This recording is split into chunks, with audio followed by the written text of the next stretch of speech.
In 2014, humanity has destroyed the planet's atmosphere and caused global warming. To fix this, scientists make an artificial cooling substance, which is dispersed into the air. It does reduce the heat, however it also causes a new ice age to hit the planet. Fortunately, a genius scientist named Wilford has built a train powered by a perpetual engine that will continuously travel around the globe. The few remaining humans on the planet now live in the train, and those who dare go out immediately die from freezing. Unfortunately, classism also exists in this small society, and the train cars are organized accordingly: upper classes at the front, economy classes at the back, and the poor people in the tail section. 17 years later, the guards bring food for the poor people, consisting of some nasty protein blocks. Everyone must sit to receive it, but Curtis doesn't sit until a guard threatens to shoot him. Curtis explains to his friend Edgar that he counted the doors because he's planning to sneak through the train. The guard then asks if there are any experienced violinists in the group, and an old couple volunteers because they used to be in the Boston Symphony Orchestra.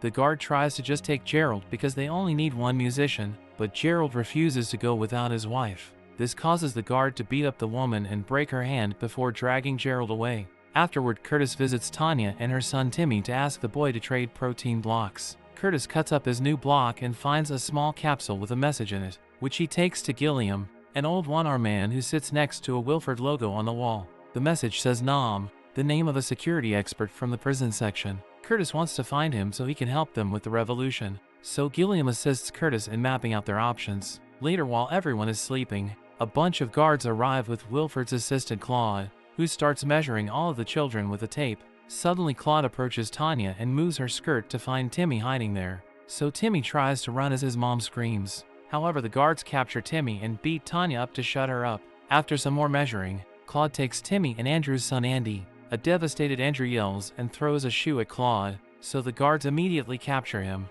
Moments later, young Franco and old Franco put a clock around Andrew's neck before putting his arm through a hole in the wall, causing him to scream in pain at the feeling of sub-zero temperature. Then Minister Mason arrives and makes a long speech to scold the passengers for their misbehavior. She puts the throne shoe on top of Andrew's head, saying things on the train must subscribe to a particular order. Next, Mason calls Wilford on a phone to make him offer a speech too, but he doesn't answer. The Francos take out Andrew's arm, which is completely frozen, and smash it with a giant hammer to finish the punishment. For the following few days, the poor people begin working hard on putting things together to make a tool that will help with the revolution. Curtis also obtains some chronol, which are small blocks of industrial waste used by addicts to get a kick, but they're also highly flammable. He can't stop thinking about the fact Mason called the guards' weapons useless guns, theorizing that they ran out of bullets during the last revolt. While everyone works, the artist of the group makes drawings of all the important moments, and he gives Andrew and Tanya portraits of their kids. One day,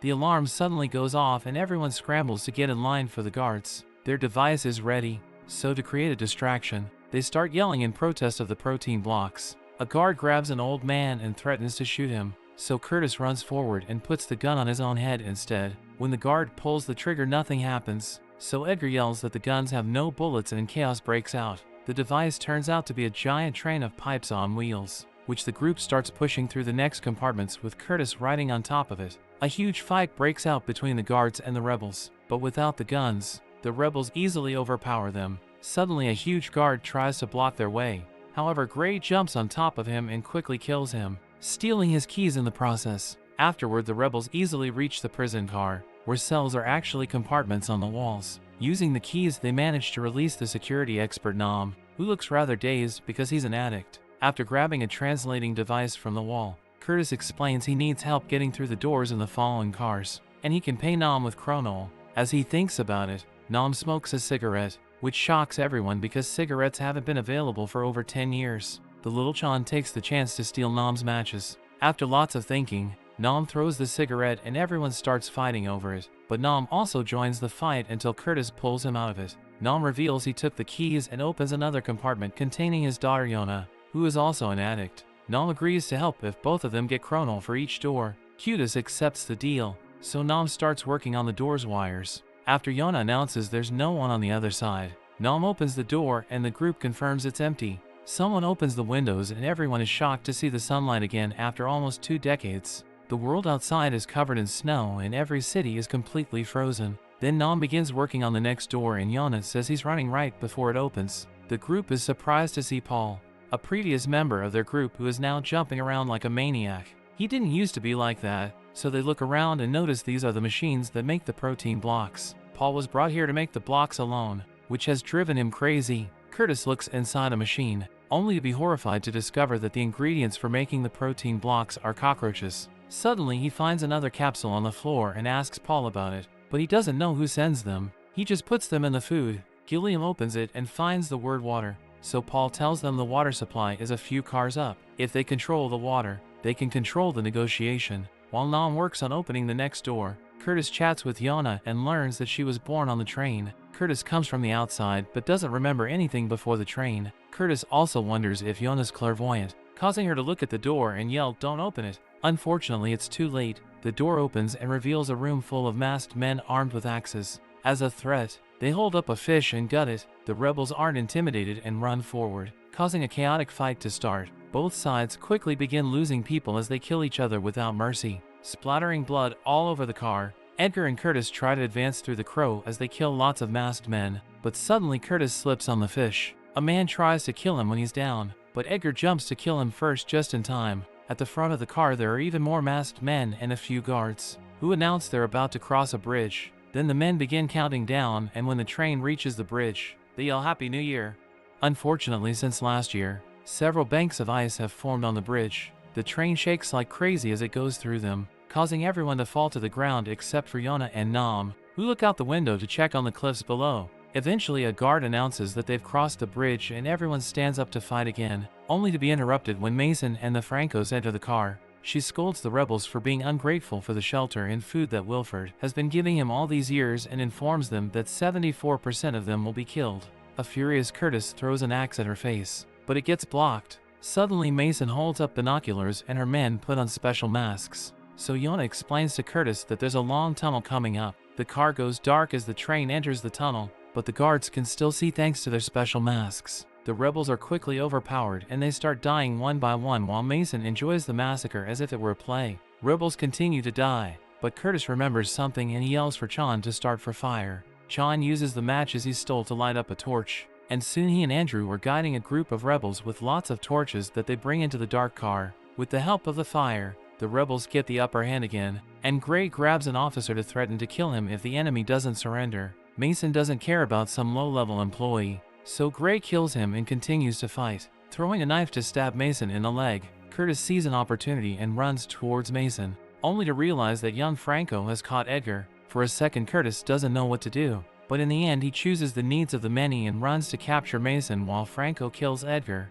As soon as Curtis grabs Mason, she orders everyone to stop fighting. Young Franco tries to kill Curtis, but Yona comes out of hiding and impales him with a metal rod. After the group captures old Franco, they wash the blood off in the next car, which has running water. Tanya and Andrew hurt Mason to make her talk, but Mason only knows that the children are taken to Wilford. Now it's Curtis' turn to threaten her, saying he can turn off the water supply. However, Mason laughs as she explains that the water comes from the front of the train. It's the snow and ice the train breaks as it moves. Curtis is ready to kill her, but Mason manages to convince him to take her with them because she can guarantee safe passage. That night the group decides to rest, but Curtis and Gilliam stay up discussing the next move. Gilliam doesn't like how many people have died already, so Curtis volunteers to keep going alone while Gilliam watches over the group and the prisoners. After looking at Curtis' arm scar, Gilliam accepts. The next morning, Curtis leaves with Andrew, Tanya, Nam, Gray, and Yona, always keeping a handcuffed Mason at the front. The first car they enter is a greenhouse, where fruits and vegetables are grown for the upper class. Nam gives Yona some dirt because she never touched it before, and she's surprised by the worms. The next car is a giant aquarium, and Mason offers the group to have sushi. In this train, fish are only eaten twice a year because they must maintain the balance of the ecological system. Mason tries to eat some sushi too, but Curtis stops her and makes her eat a protein block instead, enjoying her face because she knows what's in it. After passing through the butcher car, they find a classroom full of screaming children. Tanya and Andrew immediately ask for their kids using the drawings, but a boy only knows that they were taken further in the train. The teacher turns on a video full of propaganda that teaches the kids that Wilford is their merciful savior. The children absolutely love it and even cheer for their leader. Next, the teacher plays an instrument and sings a song that teaches the children they'll freeze and die if the train ever stops. At that moment, they pass by a spot in the landscape where 15 years ago, 7 people once tried to escape, and now their bodies are frozen statues in the snow. Then a man comes in with a cart filled with New Year's warm eggs. Both the children and the rebels grab eggs to eat while Gerald also shows up to play the violin for them. After Tanya notices how much Gerald has changed since he got this job, Curtis finds a capsule in the egg with a message that says blood. When the cart man reaches another car, both he and the teacher pull guns out of the piles of eggs to begin shooting. Everyone ducks for cover, but sadly the teacher kills Andrew before Gray ends her with a knife. Mason tries to shoot Curtis, but he kicks the gun out of her hand right as a live video appears on the classroom's TV. The cart man has killed all the rebels, and now old Franco can shoot Gilliam. A grieving Curtis gets his revenge by killing Mason. The group keeps going, and in the following few cars, they find the fancy people using all kinds of services like doctors, tailors, and a beauty salon. While they cross the dining room, Franco gets moving too and notices the train is turning in a way that his car and the one with the rebels are adjacent. Franco immediately opens fire and Curtis shoots back, missing all the shots until they both run out of bullets. While they reload, Nam sees a snowflake getting in through the bullet holes, which he considers a clue. Then Franco and Curtis shoot once more, but since this isn't going anywhere, they decide to move on. The group crosses a spa before reaching a sauna, where they hide in the stalls before Franco and 2 guards catch up to them. Franco opens a stall and kills a high-class passenger. Then he kills the guard that calls him out for it. At that moment, Gray jumps out to kill the other guard and stab Franco in the shoulder, so a fight ensues. As the 2 men struggle, Curtis comes out to shoot Franco, but he can't aim without hurting Gray. When Franco knocks Gray out, Curtis finally shoots, but Franco shoots back and hurts Curtis' arm. Tanya tries to attack Franco too, but he just shoots her down. Next, Curtis starts fighting Franco hand-to-hand, and after lots of struggle, Franco knocks Curtis out. Then Franco tries to stab Curtis, only to be stopped by Gray. This time Franco overpowers him quickly and stabs him in the chest, killing him. When Franco opens another stall, he finds Nam hiding behind a woman, triggering yet another fight. As Nam pushes Franco down and begins strangling him, Yona comes out and grabs the knife to kill him. However, Nam doesn't want her to kill and makes him drop the knife, which is grabbed by an awakening Curtis to stab Franco in the side. Afterward, Curtis rushes to check on Tanya, who asks to see Timmy's drawing one last time before dying. The group keeps moving and they cross a car hosting a loud party full of alcohol and decadence, followed by a car with pits filled with addicts. Nam and Yona use this chance to steal some furs and alcohol. Next, they go through a computer car, and after crossing a bridge, they finally make it to Wilford's vault door. While Yona passes out because she drank too much, Curtis tells Nam to open the door. Nam asks for more Chronol, causing Curtis to lose his mind and begin beating on the door. Nam fights him to calm him down, then gives him the last cigarette on Earth, which Curtis enjoys while sharing his story. During the first days on the train, the poor people had to eat the weak and babies tasted the best. Curtis killed a mother and almost killed baby Edgar too, but Gilliam came through and offered his arm instead. Soon everyone started to copy him, but Curtis has a scar on his arm because he tried and couldn't do it. A few days after that, the guards started to come with the protein blocks. In return, Nam confesses that he's been stocking up on Chronol because it's flammable, so he's made a bomb to blow up the door to the outside. For the last decade, on every New Year, Nam looked outside and saw signs that the ice is thawing, so he thinks they could escape and survive. Suddenly the door opens and Claude comes out to shoot Nam and take his Chronol bomb before telling Curtis that Wilford has invited him to dinner. Curtis comes inside and finally meets Wilford, who explains Curtis is the first person to have walked the total length of this train because he's never been to the back. Then Wilford talks about the importance of ecological balance, but since natural selection would have taken too long, years ago he made a plan. It turns out he and Gilliam have been working together all along and they designed fake revolutions that brought the population down. Curtis should have lost a few cars back, but he got lucky. So to fix the balance, Wilford calls the egg guy and orders him to kill all the remaining poor people in the back, but to spare 18 to celebrate their 18th year. The sound of screams and gunshots comes through the phone, and Curtis realizes the logo Gilliam sat next to was his own private phone. Meanwhile, Franco wakes up in the sauna and simply pulls out the knife. Outside Wilford's car, Yona and Nam also wake up, only to notice one of the partygoers coming to attack. Nam quickly stops him and pushes him into the train's mechanism to kill him. However, there are more furious partygoers coming. To hold them back, Nam blocks the bridge while telling Yona to open the door. Back to Wilford. He brings Curtis into the engine so he can have a moment alone, which he hasn't experienced since he got on the train. Overwhelmed, Curtis drops to his knees and cries while Wilford brings him the last capsule with a message that says train. Wilford wants Curtis to take his place as leader,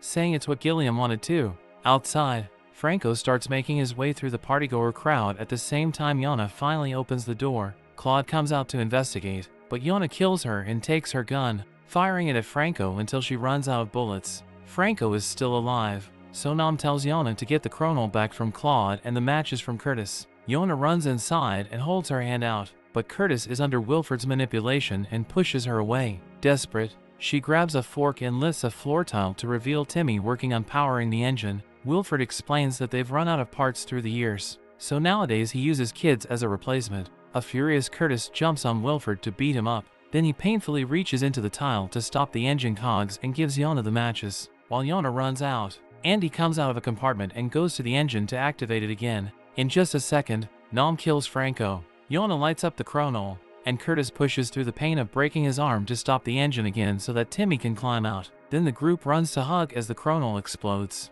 blowing up the door but also causing a giant avalanche that pours down on the train. The cars begin to fall one by one and the train goes off the tracks until the front jams into the snow and finally stops. Moments later, Timmy and Yana wake up in the car surrounded by fire and the bodies of anybody else wearing the stolen furs. They go outside and watch a polar bear as they realize they won't die from freezing.